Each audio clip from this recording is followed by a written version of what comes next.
पहला कॉन्सेप्ट है डिसोसिएशन, दूसरा कॉन्सेप्ट है प्रायोरिटाइज एंड एग्जीक्यूट। पहले कॉन्सेप्ट पे आते हैं डिसोसिएशन के। आप एक चीज रियलाइज करोगे कि दो ग्रुप में अगर हम डिवाइड करें लोगों को जनरली 18 से 24 और 24 से लेट्स से 34, तो आप एक चीज देखो कि लाइफ में अगर कोई भी स्ट्रेसफुल चीज आ रही है 18 से 24 वाले के लिए वो बहुत भयंकर प्रॉब्लम होगी, बहुत ही इंपैक्टफुल होगी, बहुत ही वेट होगा उस प्रॉब्लम का in comparison to person who is 24 to 34।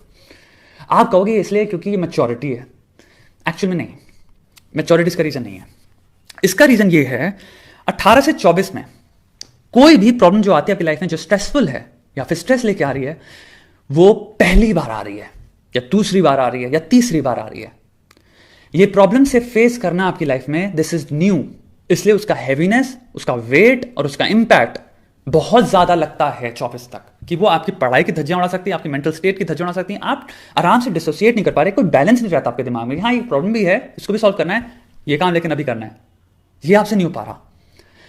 और सिमिलरली वही चीज देखोगे 24 से 34 में क्या हो रहा है, इंसान का डिवोर्स भी हो रहा है, तो वो काइंड ऑफ काम है in comparison to a person जिसका 20 साल में ब्रेकअप हो रहा है। क्योंकि एक 34 इंसान की लाइफ में ब्रेकअप ऑलरेडी हो चुके हैं, वो ऐसी सिचुएशन से हो चुका है, वो प्रॉब्लम्स को फेस करने का जो एक्सपीरियंस था उसमें मैच्योरिटी आई। आप अफेक्ट उसी इंटेंसिटी में हो, आपको बुरा वही लग रहा है बट आप हैंडल करना सीख गए, क्योंकि वो चीज बार बार आपके साथ हो सकती है, तो आपने एक फेमिलियरिटी बिल्ड कर ली है। Maturity has everything to do with आप डील कैसे कर रहे हो उससे। यहां पे आपने आपके लेट्स से गार्ड नहीं कहूंगा, आपका आर्मर, आपने रेजिस्टेंस बिल्ड करना सीख लिया उससे, तो वो चीज आपको इतना बॉदर नहीं करी डे टू डे बेसिस पे कि आप तबाही हो गए, आपने जॉब छोड़ डाली, आपसे ये नहीं हो रहा। तो ये चीज समझो, तुम्हारी एज में तुम इस वक्त यंग हो, ऑल्सो इन एक्सपीरियंसिंग प्रॉब्लम्स। तो प्रॉब्लम्स पहली बार जब आती हैं, दूसरी बार तीसरी बार भी, तो वो ऑब्वियसली बहुत टफ होगा उनसे लड़ना, तो वो इतना स्ट्रेस लेके आएंगी जो कि तुम्हारी जो नॉर्मल लाइफ है उसकी लगा देंगी। इसलिए एक 24 से 34 का इंसान डिसोसिएशन एक्चुअल में बड़े आराम से कर पाता है। अगर आराम से भी ना कर पाए तो फोर्सफुली कर पाएगा वो, क्योंकि उसने एक लेसन सीखा है लाइफ में कि डिसोसिएशन इंपॉर्टेंट है, वरना चीजें एक्चुअल में निकल सकती हैं हाथ से। 24 के बाद से जिंदगी में ऑल्टरनेटिव्स या चॉइसेस की भी बहुत कमी आ जाती है। अगर आप 18 में फेल होते हो तो आपको कोई परेशान होने वाली बात नहीं है, आपके पास बहुत ऑल्टरनेटिव्स हैं। 22 में अगर तुम्हारी 22 में अगर तुम्हारी एक जॉब चली आती है तो तुम्हारा कोई करियर खत्म नहीं हो गया। 22 में अगर तुम्हारे मार्क्स कम आए हैं तो तुम एक और एग्जाम फोड़ के एमबीए निकाल सकते हो। 24 के ऊपर धीरे धीरे क्या हो जाता है कि अगर आप लेट्स से एक जॉब छोड़ देते हो या आपकी जॉब से आप फायर हो जाते हो, तो वो आपके एक एज के पर्सपेक्टिव से देखो, रिस्पॉन्सिबिलिटी के पर्सपेक्टिव से देखो, मैच्योरिटी के पर्सपेक्टिव से देखो, रिक्वायरमेंट जो लाइवलीहुड की होती है उनके पर्सपेक्टिव से देखोगे, तो वो चीजों का वैल्यू बढ़ जाती है। इसलिए आप सीरियसनेस में भी इंक्रीज कर देते हो उन चीजों में जो इनपुट डालते हो आप। तो आपके लिए पढ़ाई या आपकी जॉब थोड़ी सी ज्यादा इंपॉर्टेंट हो जाती है in comparison to a person who is 22। ठीक है, तो इस चक्कर में आप डिसोसिएशन आराम से कर पाते हो। थोड़ा सा आपको लेट्स से एवोल्यूशनरी वांट बन जाते हैं कि ये तो करना ही पड़ेगा यार, क्योंकि मैं ये तो नहीं छोड़ सकता, मेरे पास जो जॉब है यार ये बड़ी मुश्किल से मिली है, इस पोजीशन में मैं आ गया हूं, मैं इसके साथ में कॉम्प्रोमाइज नहीं कर सकता। तो इवन तो लड़की छोड़ जा रही है, मैं दुखी हो लूंगा लेकिन मैं जॉब पे जरूर जाऊंगा, मेरे को काम जो करना है यार वो तो करना ही करना है। तो आदमी एक तरह से कट ऑफ कर पाता है और वो काम कर पाता है। ये आप नहीं कर पा रहे, तो पहला रीजन आप समझना इसका क्या है। इस रीजन की वजह से आपको सीखना पड़ेगा फोर्सफुल डिसोसिएशन। मोटिवेशनल जो थोड़ी सी काइंड ऑफ अगर आप लिटरेचर फॉलो करोगे तो आपको आंसर आएगा। इसके लिए आप पूछो why, what is your why, आप कर क्यों रहे हो, आप उस पर फोकस करो, विजुअलाइज करो आपको क्या करना है। आपको फरारी चाहिए, आपको जॉब चाहिए, आपको स्टेबिलिटी करनी है, आपको अपने घर वालों को स्टेबल करना है, बहुत अच्छे रीजन हो सकते हैं, इसमें कोई बुरी चीज नहीं है। वाई के साथ प्रॉब्लम क्या है, वाई के साथ प्रॉब्लम ये है कि जो चीजें आपने अपनी जिंदगी में सोच रखी हैं, हो सकता है वो इतनी बड़ी प्रॉब्लम्स ना लगें जब आपकी लाइफ में ऐसा स्ट्रेस आ रहा है। तो हो सकता है आप लेट्स से आपका वाई अब तक था मोटिवेशन के पॉइंट ऑफ व्यू से कि मुझे $1 बिलियन कमाने हैं, ठीक है, लेकिन जब लड़की छोड़ के जा रही है तो आपने जब उसको रियलिस्टिकली वे किया दोनों चीजों को, आपने रियलाइज किया यार पैसा मेरे लिए इतना इंपॉर्टेंट नहीं है क्योंकि आप 22 साल के हो, बट ये लड़की रिलेशनशिप प्यार मुझे एक आइडेंटिटी दे रहा था, मुझे कंप्लीशन दे रहा था, तो ये मेरे लिए ज्यादा वैल्यूबल चीज है, तो एक्चुअली में भाड़ा जाए पैसा। ये रैशनलाइजिंग आपके दिमाग में आ जाती है।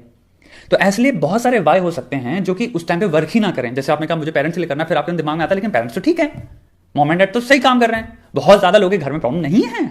तो ये आप समझो कि जब आप रैशनलाइज करने आते हो रियलिस्टिकली प्रैक्टिकली, तो आपको लगता है यार ये वाई तो मुझे इतना मोटिवेट कर ही नहीं रहे, बल्कि ये चीज इतनी बड़ी इतनी भारी है कि मैं इसको इस मोमेंट में नहीं छोड़ पाऊंगा, तो मैं अपना इन्वेस्टमेंट सारा यहीं कर देता हूं।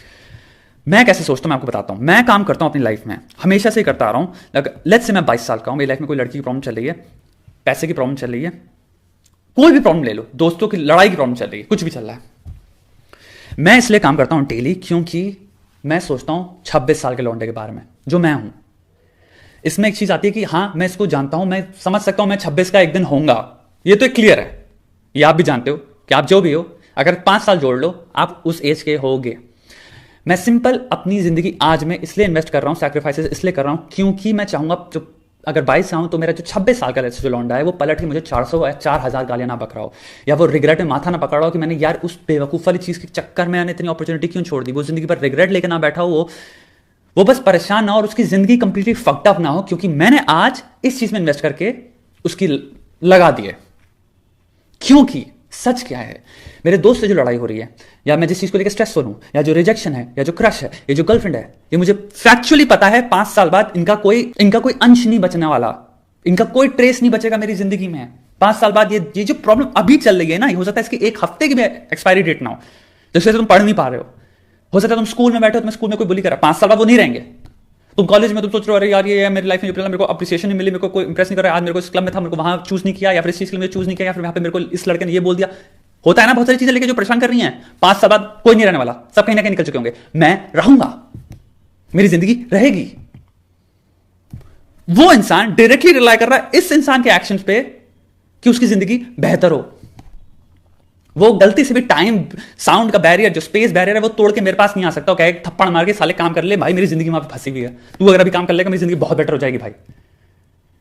ये अगर तुम फैक्ट अपने दिमाग में रख सको कि तुम जिंदा रहने वाले हो 5 साल बाद भी, और हो सकता है तुम्हारी जिंदगी इस वक्त झंड चल रही हो, तुम्हारे लगे हुए हैं, लेकिन अगर तुमने उसकी जिंदगी बेटर कर दी तो ये में टाइम तो चला जाएगा अभी बहुत जल्दी, लेकिन उसकी जिंदगी बहुत बढ़िया होगी। और उस टाइम पे ये जितनी प्रॉब्लम्स हैं ये नहीं रहने वाली। मैं आपसे इसलिए हाथ जोड़ के बात कहना चाहता हूं, अपनी लाइफ में जितना इन्वेस्ट कर पाओ फ्यूचर को लेके करो। बहुत लोग लाइफ में मुझे मिलते हैं वो एक्चुअली में पास्ट को लेके ही अपनी जिंदगी जी रहे हैं, प्रेजेंट। और मैं उनसे ये बात कह रहा हूं कि चलो वो तो हो गया ना, वो तो हो गया ना।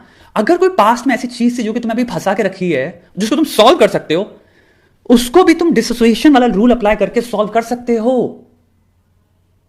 समझ रहे हो? लेकिन तुम्हें पढ़ाई करने की छोड़ के या अपनी जॉब या जो भी स्किल जिसको तुम सीख रहे हो या कुछ भी चीज में जो तुम इन्वेस्ट कर रहे हो जो प्रोडक्टिव है, जो कि तुम्हारे 2 साल बाद 3 साल बाद बल्ले बल्ले कर देगी जिंदगी के, उसके लगाने की जरूरत नहीं है तुम्हें। तो अपनी लाइफ में एक चीज रखो, एक 50% दिमाग में डिसोसिएशन तुम खुद क्रिएट करो, फोर्सफुल डिसोसिएशन। मैं 5 साल बाद जो मेरा लौंडा होने वाला हूं या मैं लड़की होने वाला हूं, जो भी मैं बनूंगा, मुझे उसकी जिंदगी सिक्योर करनी है। यार आज की जिंदगी झंड है ना, प्रॉब्लम चल रही है ना, तो तुम्हारा थॉट क्या होना चाहिए? मैं प्रे करता हूं भगवान से ये प्रॉब्लम मेरी जिंदगी में 5 साल बाद ना रहे। मैं प्रे करता हूं मेरे भगवान से जो आज जो प्रॉब्लम चल रही है ये कभी मुझे ना छुएं, बल्कि मेरी जिंदगी बहुत बेटर हो। सबकी रिक्वेस्ट यही होगी ना, अगर विश हो तुम्हारे पास। तो ये विश नहीं है क्योंकि तुम तो इसको ग्रांट कर सकते हो, तो उसकी जिंदगी बेटर बनाओ, वो तुम ही हो। अभी में घुसे रहोगे, परेशान हो रहे हो, हल्का सा एक पर्सपेक्टिव वाली बात है ले आओ ना। अगर फ्यूचर को लेके तुम बल्ले बल्ले कर सकते हो, तुम्हारे अंदर ये भी हो सकता है यार कई लोगों की प्रॉब्लम होती है, इनको प्रोडक्टिव हैं, वो रोज कर रहे हैं बट दिख नहीं रहा।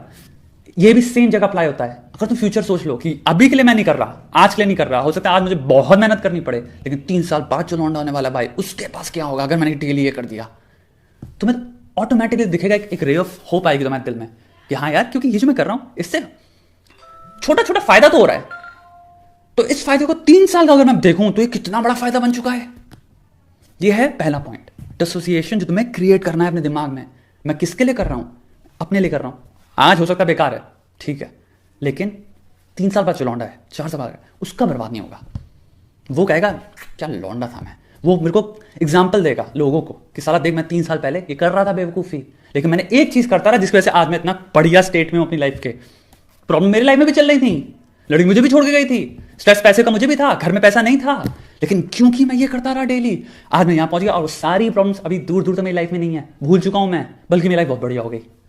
ये रीजन है पढ़ाई का, वो आपकी लाइफ बना देगी, उसको मत छोड़ो। ये प्रॉब्लम्स 1 हफ्ते की भी नहीं है, हो सकता है 3 महीने की हो, बट इनकी एक एक्सपायरी डेट है। अपॉर्चुनिटीज की एक्सपायरी डेट अगर चली गई तो बहुत मुश्किल होता है उसको वापस रिक्रिएट करना। प्लस आप बहुत ज्यादा शिट ले रहे हो, अपने आप को आप जज करोगे, क्रिटिसाइज करोगे, अपनी सेल्फ एस्टीम पे चोट पहुंचेगी, सोसाइटी आपको करेगी। तो आप एक चीज समझो, अपॉर्चुनिटीज को ग्रैस्प करते रहो, चाहे डिप्रेशन में भी हो। मैं ये कहूंगा गोल्स बनाओ, गोल्स बनाओ। डिप्रेशन से निकलना पॉइंट क्या होता है? 2 साल में डिप्रेशन में ना रहो ना, 1 साल में डिप्रेशन में ना रहो ना, ये तो चाहोगे।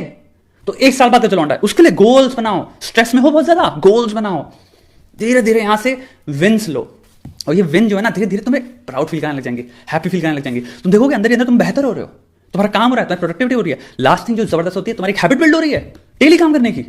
ये हैबिट 30-40 दिन की बात होती है, उसके बाद ऑटोमेटिक हो जाता है। ये तुम उठोगे अपने आप ही, पता है 4 घंटा काम करना है, क्योंकि तुम 30-40 दिन से कर रहे हो, तो वो एक रूटीन बन गया है। दूसरा पॉइंट, प्रायोरिटाइज एंड एग्जीक्यूट। जब कुछ समझ में ना आए, सिंपल सी चीज करो, प्रायोरिटाइज एंड एग्जीक्यूट। एक पेन उठाओ, एक पेपर उठाओ, सिंपल चीजें लिखो भाई, क्या करना है। मैथमेटिकल जाओ, साइकोलॉजिकल मत जाओ तब, क्योंकि इसका डिफरेंस समझो क्या है। कभी कभी क्या होता है, लाइफ में प्रॉब्लम होती है और हम सोचते हैं कि मैं इसको सॉल्व कर सकता हूं, फिर हम इसको सॉल्व करने के चक्कर में ओवर थिंकिंग में चले जाते हैं और हम इसको इतना सोचते हैं, वो सॉल्व कुछ नहीं होता, हम फंसे रहते हैं एक ही लूप में, सोचते रहते हैं और दिन और महीने निकल जाते हैं। तो आप थेरेपिस्ट बन गए। इसका सोल्यूशन सिंपल से क्या था, थेरेपी नहीं चाहिए आपको। आपके अंदर, अब मैं आपको एक बात बताता हूं, जब आपका दिमाग में प्रॉब्लम्स होती है ना और आप ओवर थिंकिंग कर रहे हो, तो आप एक समझो ऐसे सिनारियो में जहां पे आपकी एक बैड गर्लफ्रेंड है, आप एक रिलेशनशिप में हो और आपका दिमाग एक बहुत ही बैड गर्लफ्रेंड है, जो कि आप कितना मना लो, उससे कितनी बातें कर लो, हाथ जोड़ लो, पैर जोड़ लो, परेशान रह लो, अरे भैया मैं गाना गा लूंगा, दिल्ली में सब कुछ करूंगा, तो वो वापस नहीं आने वाली। You are with a very bad partner. तो ये सोल्यूशन वर्क नहीं करने वाला, बल्कि और डिस्ट्रक्टिव है। यहां पे सोल्यूशन काम करता है mathematical solution, binary solution, prioritize. Okay भैया, बहुत पंगे चल रहे हैं मेरी जिंदगी में, ठीक है, ये तो मैं सोच के परेशान हो रहा हूं, ठीक है भाई, आज क्या मैं क्या कर सकता हूं, 1 2 3 4 4 चीजें लिखो भाई, ये मुझे करनी है। तो मैं को अगर पढ़ाई करनी कोई बुक में, तो आज यार सबसे छोटा गोल उठाओ, कोई जरूरत नहीं बहुत बड़ा चैप्टर उठाया, मैं ये चैप्टर खत्म करूंगा, अपने में वो बाप लग रहा है, नहीं, 4 पन्ने, इसके 4 पन्ने पढ़ूंगा मैं। पहला, आज मैं टाइम पे सोऊंगा यार। दूसरा, मैथमेटिकल, उनको अपनी बाइबल बना लो। ये 4 चीजें मैथमेटिकली, ये रूल्स हैं, क्योंकि तुम्हें अभी कॉम्प्लिकेशन में नहीं जाना कि कैसा है, क्यों हुआ, कहां हुआ, मेरी क्या गलती थी, ना। 4 चीजें बहुत सिंपल है, 1 2 3 4, 4 चीजें करनी है।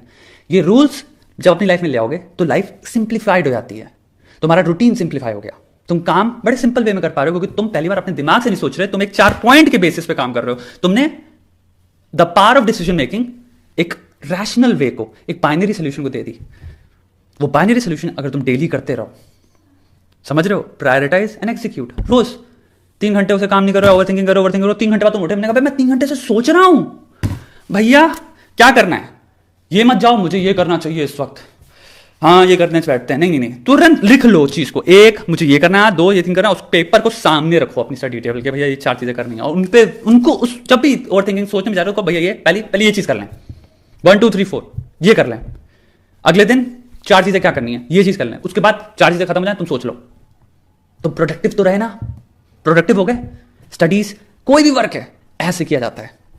When your brain fails you, you would realize जो बैड गर्लफ्रेंड है ना तुम्हारा दिमाग, जब प्रोडक्टिव हो रहे होगे ना, वो अपने आप ही कहेगी अरे यार ये तो बढ़िया, लाइक थोड़ा सा प्राउड फील करा रहा है मुझे, he is making me feel good, मुझे एक्चुअली इग्नोर कर रहा है, मुझे अटेंशन नहीं दे रहा।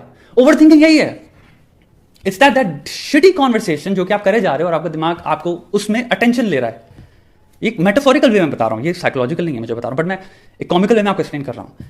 तो जब आप दिमाग आपको देख रहा है तो मुझे अटेंशन नहीं दे रहा, बल्कि ये प्रोडक्टिव हो रहा है, तो बढ़िया चीजें कर रहा है, तो अपने आप ही मुरझाना, लड़ाई करना छोड़ देगा और आपके साथ आ जाएगा, आपका साथ बन जाएगा, और वो ओवर थिंकिंग जॉब कर रहे थे वो खत्म हो जाएगी अपने आप। ये क्या हुआ, प्रॉब्लम नहीं लग रही, इसमें मजा आ रहा है, यार मुझे पर्पस दिखने लग गया सडनली, यार चीजें मैं सॉल्व कर रहा हूँ, 2 हफ्ते हो गए मैंने इतनी चीजें कवर कर डाली, अबे यार ये तो मैं 4 पन्ने पढ़ रहा था अभी तक, 1 हफ्ता हो गया, अबे मैं तो इजीली 1 चैप्टर पढ़ सकता हूँ, फिर तुम देखो तुम 1 चैप्टर आने लग जाओगे। ऐसे किया जाता है।